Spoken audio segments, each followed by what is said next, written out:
పవన్ కళ్యాణ్ కు తన వదిన కొణిదెల సురేఖ అంటే ఎంతో ప్రేమ అభిమానం అని మెగా ఫ్యాన్స్ కు తెలిసిన సంగతే. చిన్నప్పటి నుండి వదిన సురేఖను తన అన్న మెగాస్టార్ తో పాటే అభిమానించేవారని సన్నిహితుల నుండి తెలుస్తోంది. పవన్ సినిమాలోకి రాకమునుపే మెగాస్టార్ ఇంట్లో ఉంటూ వారిద్దరి ఆప్యాయతలను అందిపుచ్చుకున్నారు పవన్. తాను చేసే ప్రతి పనికి వారిద్దరి సలహాలను సంప్రదింపులను పవన్ స్వీకరించేవారు. ఇక విషయంలోకి వస్తే తాజాగా ఓ ప్రముఖ టీవీ ఛానల్ వారి ఇంట్లో జరిగిన శుభకార్యానికి పవన్ కళ్యాణ్, తన వదిన కొణిదెల సురేఖలు మరికొందరు హాజరయ్యారు.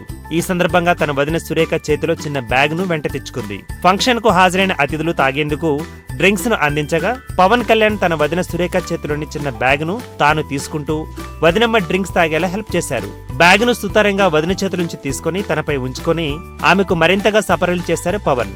ఇది చూస్తున్న మిగిలిన వారు పవన్ కళ్యాణ్ కు తన వదిన పట్ల ఉన్న భక్తిని, ప్రేమను చూసి భావోద్వేగాలకు లోనయ్యారు. ఎన్ని ఊర్లకు కలెక్టర్ అయినా చివరికి తాను ఓ తల్లికి కొడుకే అనే సామెతను గుర్తు చేస్తోంది ఈ ఘటన.